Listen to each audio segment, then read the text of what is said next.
The Path Less Taken. Part 1. The Decision.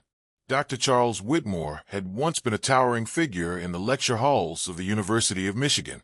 For over 4 decades, his booming voice, dry wit, and piercing insights into American literature drew students from across the country. But now, at 87, those halls had long fallen silent for him. His wife, Eleanor, had passed away 5 years earlier after a quiet battle with Parkinson's, and since then, Charles had lived alone in the red brick colonial home they once shared in Ann Arbor. His days were measured by the slow rhythm of routine, morning coffee by the window, a few chapters of Faulkner or Emerson, and the occasional correspondence with former students. But age, as it does, crept in. First came the fall, just a minor slip in the kitchen, but enough to fracture a wrist and bruise his ribs. Then came the memory lapses, harmless at first, until one winter morning, he left the stove on and forgot he'd started cooking altogether. The fire alarm had saved him. That was the moment his daughter, Margaret, knew something had to change. Margaret, a clinical psychologist living in Chicago, made the 4-hour drive every other weekend to check in on him. Her visits were full of gentle warnings, disguised as casual suggestions. She spoke of safety, of peace of mind. He dismissed them, stubborn in his independence. "I'm not a burden, Margaret. I still have my mind," he insisted one afternoon, as she packed up groceries in his kitchen. "No one said you're a burden, Dad," she replied softly. "But I worry every single day. What if you fall again and no one's there? What if the next fire alarm doesn't go off?" He hated the idea of being watched, being managed. But he knew the concern in her voice came from love, not control. Still, pride was a thick wall to climb over. It wasn't until his old colleague and friend, Harold Fujimura, also a retired professor, invited him for coffee that things began to shift. Harold had made a move into a nearby continuing care retirement community the previous year and, surprisingly, spoke of it with enthusiasm. "They've got a chess club, a small but passionate Shakespeare group, and honestly, the food isn't terrible." Harold chuckled, sipping his espresso at the cafe just off State Street. "It's not what I expected. I still lock my door. I still read whatever I want. But I don't worry about slipping in the shower and being discovered 3 days later." Charles listened, skeptical but intrigued. He agreed to visit the place, just to see it. The Maplewood residence stood on a quiet road, surrounded by oak trees. Its design was simple, modern, and warm. A cheerful young woman named Emily gave him a tour, showing the common areas with armchairs and fireplaces, a small library, an art room, even a lecture hall where residents occasionally gave talks. Charles saw a few people reading quietly, others playing cards. There were no alarms blaring, no overwhelming scent of antiseptic, no sense of impending death, just life, slowed but steady. Still, he hesitated. He returned home with a brochure in hand, but tucked it into the drawer beneath the phone. It was another 3 months, and one more frightening incident, before he made his decision. He had fainted in the hallway. The next thing he remembered was waking up in a hospital bed with Margaret sitting beside him, her eyes red. The diagnosis was mild arrhythmia and dehydration, but the look in her eyes said more than the doctors did. That night, as the rain tapped gently against the hospital window, Charles made his choice. Not because he was giving up, but because, maybe, he wasn't ready to give up just yet. Part 2. Expectations versus reality. Charles moved into Maplewood residence on a rainy Thursday in October. The leaves had just begun their descent, painting the sidewalks in amber and rust. His room, a private suite with a small kitchenette, a desk by the window, and an armchair facing the TV, was modest but pleasant. Margaret had helped decorate it with framed photos, books, and a few mementos from his university days, including a signed first edition of Moby Dick. He arrived with a quiet sense of optimism, bolstered by Harold's encouragement and the warmth of the staff on move-in day. Despite his initial reluctance, part of him hoped this new chapter might offer a surprising measure of peace, maybe even joy. He had expectations. Reasonable ones, he thought. He imagined engaging discussions over lunch, maybe a philosophy circle or current events roundtable with fellow retired academics. He looked forward to spending mornings reading undisturbed, joining occasional outings to bookstores or museums. Most of all, he hoped for freedom. The same autonomy he enjoyed at home, just with the safety net of medical staff nearby. But within the first 2 weeks, the contrast between expectation and reality began to reveal itself. The first blow was the schedule. Breakfast was promptly served at 8 a.m. sharp, no exceptions. "For your health," they said. But Charles, a lifelong late riser, found this rule suffocating. If he showed up late, he was met with a closed kitchen and a sympathetic but firm reminder. "We'll make an exception today, Mr. Whitmore, but please try to be on time." It was a small thing, but it felt monumental. Evening outings were discouraged unless pre-approved. He understood the logic, fall risks, limited staffing, but still, it grated on him. One night, he had the urge to take a walk under the stars, something he'd done for years. But the doors locked automatically at 9 p.m., and staff raised an eyebrow when he requested to go out after hours. "I'm not trying to escape," he muttered, frustrated. "I know, Mr. Whitmore," a nurse replied gently. "But these are the rules." Then came the loneliness. Charles had envisioned a community of like-minded souls, people with similar intellectual backgrounds, who'd spent their lives debating and discovering. Instead, he found that most residents were women, many in their 80s or 90s, few of whom shared his passion for literature or history. They were kind, but conversations often centered around grandchildren, daytime television, or bingo night. He smiled and nodded, but inside, he longed for deeper dialogue. One afternoon, he tried joining the current events circle, but the discussion quickly devolved into complaints about taxes and television news. When he raised a point about the philosophical implications of AI in modern society, the room fell awkwardly silent. "That's a little too academic," someone muttered. Charles didn't return the next week. And then there was the fading of identity. For decades, he had been Professor Whitmore, respected, consulted, admired. Now he was simply Mr. Whitmore, and in the records, just another file in the care system. Some staff didn't even know he was a professor. To them, he was the man in room 214 who needed help organizing his medications. "Your afternoon blood pressure check, Mr. Whitmore," a young nurse announced one day, entering his room without knocking. She was polite, well-meaning, but oblivious to the subtle erosion of dignity such moments caused. At times, he caught himself staring into the mirror, wondering, when did I become someone who needs permission to walk outside? Family visits, once frequent, began to dwindle. Margaret called every few days and visited on weekends when possible. But she had her own family, her own work, her own worries. Charles understood, intellectually at least. But emotionally it stung. The early promises, "We'll come see you all the time, Dad," now felt like warm smoke dissipating into cold air. He didn't blame her, but he couldn't deny the pangs of abandonment that surfaced during long, quiet evenings. One Sunday, he waited near the lobby, dressed in a tweed jacket, holding a book he wanted to discuss with Margaret. She called at noon, apologetic, exhausted, saying she couldn't make it. "I'll come next weekend, I promise." Charles nodded, holding the phone quietly before responding. "Of course, I understand." He hung up and walked back to his room without a word. That night, he wrote a brief note in his leather journal. "There is a peculiar silence in this place, not of peace, but of absence. I do not miss noise, but I miss being heard." Yet even in the face of disillusionment, Charles wasn't one to wallow. He began to ask himself what he could create within the structure, rather than what he had lost. But that part of the story, his resilience and quiet reinvention, was still forming. Part 3. The Price of Comfort. Charles had never considered himself wealthy, but he'd done well enough. Tenured professor, careful investor, modest spender. After Eleanor passed, he made a few adjustments, sold their second car, downsized his travel expenses, and donated generously to the university's scholarship fund. When he signed the papers to move into Maplewood residence, he believed he'd calculated wisely. His pension, Social Security, and savings should cover the monthly fees. Margaret had reviewed everything. They both felt confident. But over time, the math began to change. The base monthly fee included meals, utilities, housekeeping, and basic medical oversight. But it didn't cover everything, not by a long shot. He soon discovered that medical services were a la carte. Each visit with the in-house nurse practitioner came with a small bill. Prescription management?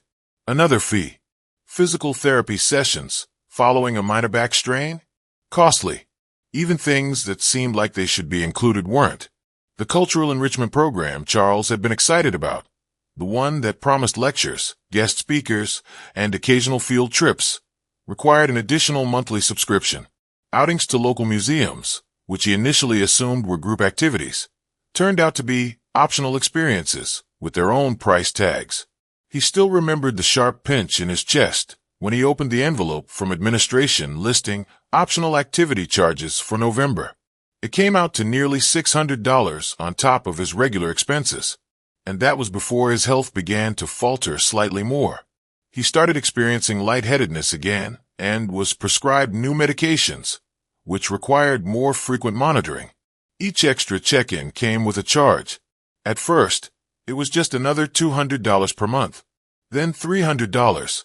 The following spring, he received a notice that his tier of care had been adjusted, an impersonal phrase meaning they were increasing his fees by over $3,000 annually due to his new medical needs. Charles sat in his room one afternoon, calculator in hand, doing the figures again. "It's not sustainable," he muttered, more to himself than anyone else. "At this rate, I'll drain my savings in 4 years, maybe 3. He had always prized his financial independence. It was tied, deeply and unconsciously, to his sense of identity. Asking for help was foreign, even shameful. But the spreadsheet didn't lie. Margaret tried to reassure him.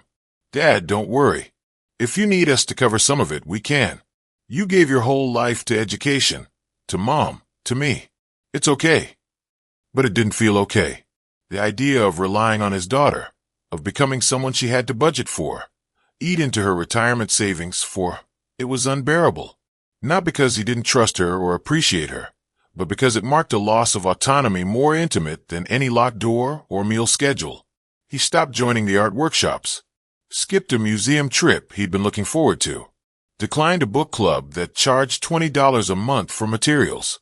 Small things, but they chipped away at the richness he'd hoped to cultivate in this new life. And yet, perhaps even more difficult than the numbers was the psychological shift. For decades, Charles had been the provider, the planner, the rock. Now he was slowly becoming someone who required care, not just physically, but financially. He once joked, in a phone call to Harold, "I feel like a well-dressed patient in a very polite hospital that just happens to have bingo." But the humor wore thin. There were days when he questioned if moving into Maplewood had been a mistake. Could he have hired a part-time caregiver at home instead? Would a senior co-op apartment, with less oversight but more independence, have been better? These weren't just practical questions. They were existential ones. Had he misjudged what he needed, what he valued? And yet, he also recognized the danger of romanticizing independence. He remembered the cold tile floor of his kitchen, the smell of burnt eggs, the fog of fear as he woke in the hospital bed after his collapse. Safety had its cost, but so did risk. Still, he longed for balance, a life where he wasn't forced to choose between dignity and protection, autonomy and affordability.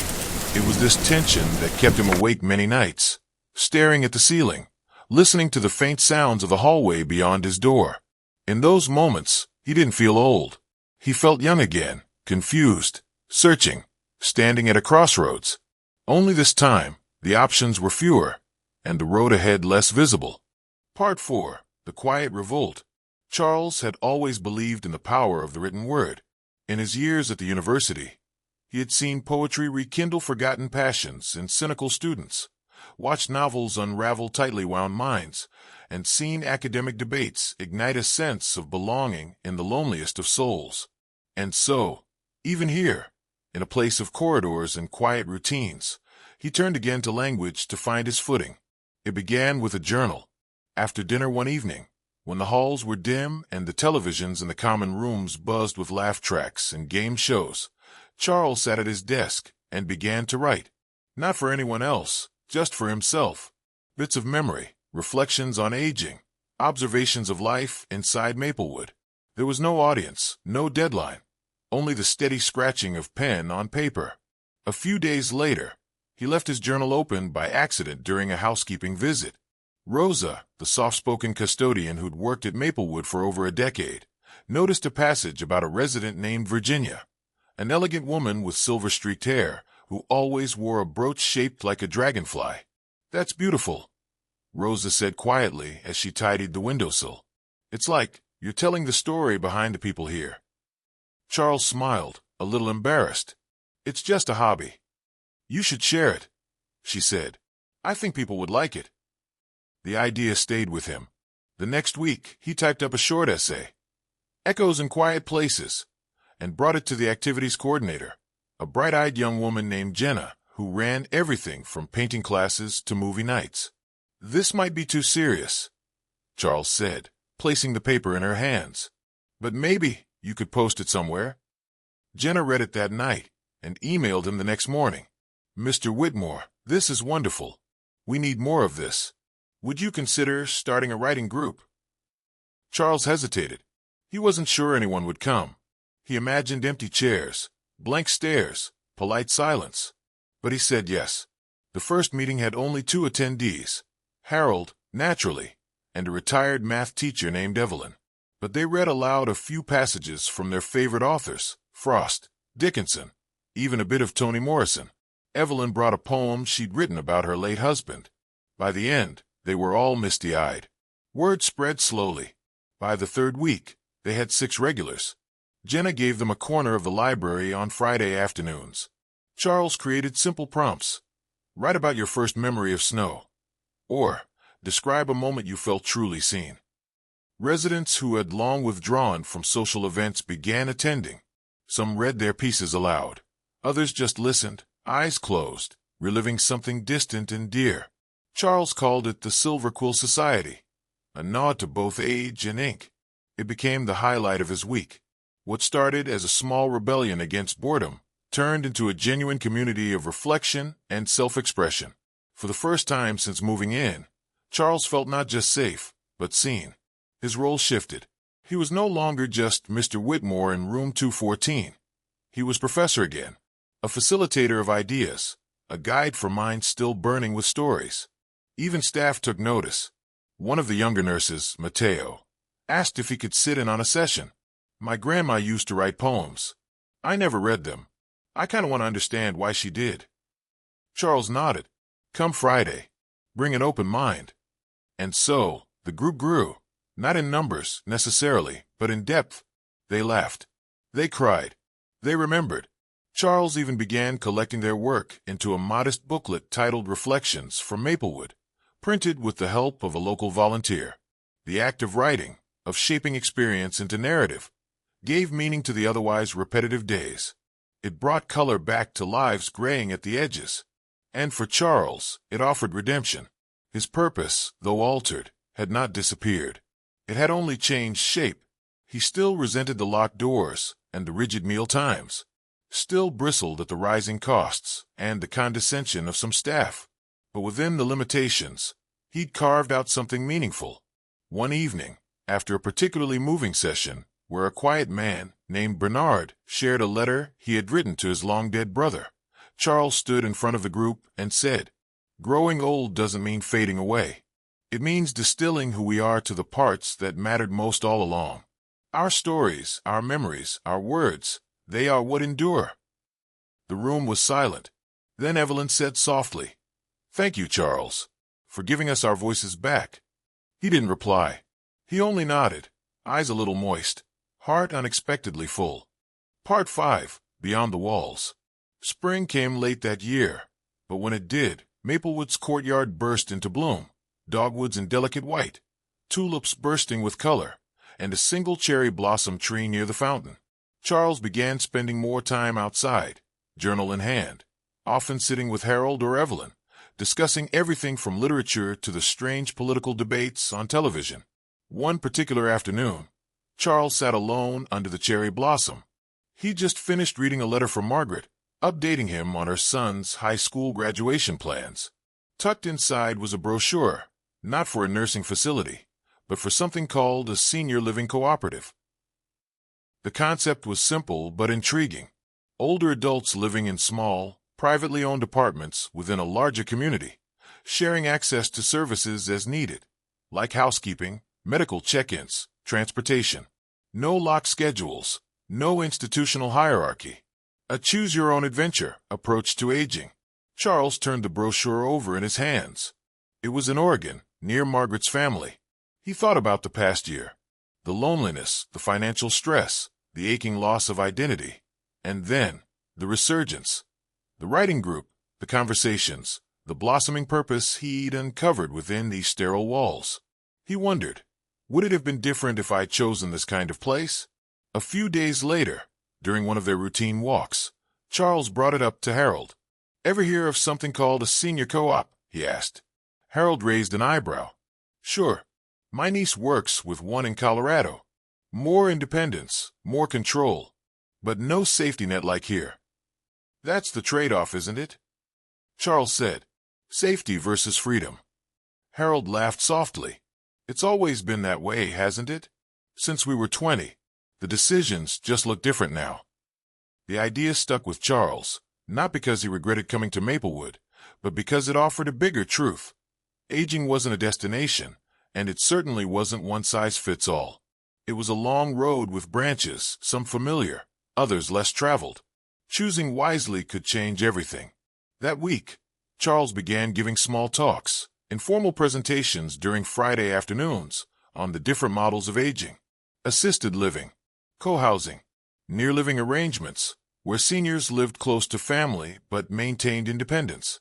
The audience grew.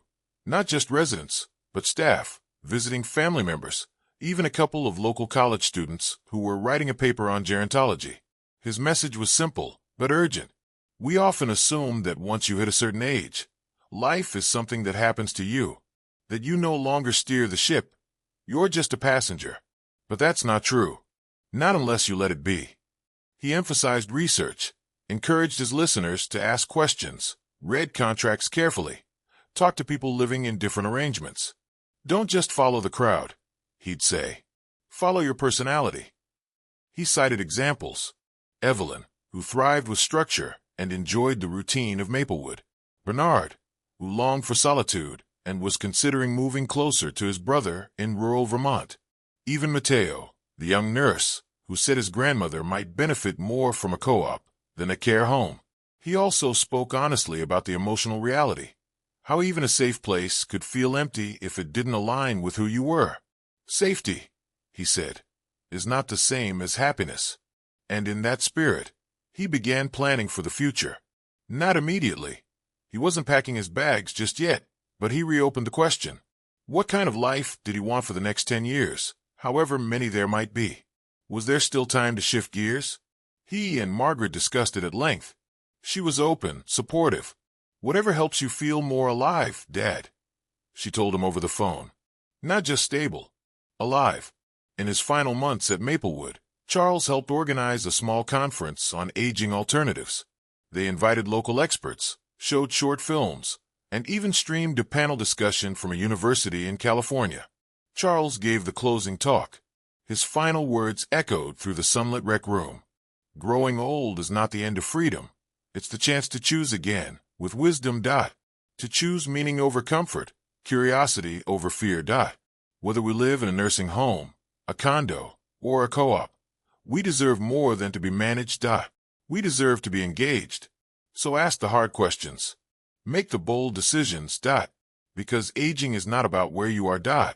It's about who you're still becoming. 1 year later, Charles moved to a small apartment in a co-housing community in Eugene, Oregon, 10 minutes from Margaret and her family. He still hosted the Silver Quill Society, now virtually, with members from Maplewood and beyond. He gave occasional talks at the local community center, mentored college students, and even published a slim volume of essays called Still Becoming. He was 89, and once again, he was home, not just in a place, but in himself. If this story touched your heart, please give it a like to help share its message about finding freedom and purpose in the later chapters of life. Feel free to share the video with friends or family. Someone you love might need this reminder that it's never too late to choose meaning. We'd love to hear from you, so leave a comment below to share your thoughts or even your own experience. And if stories like this inspire you, don't forget to subscribe to the channel and turn on notifications so you won't miss what's coming next. Growing older isn't the end. It's the beginning of a new journey where we're still becoming who we're meant to be.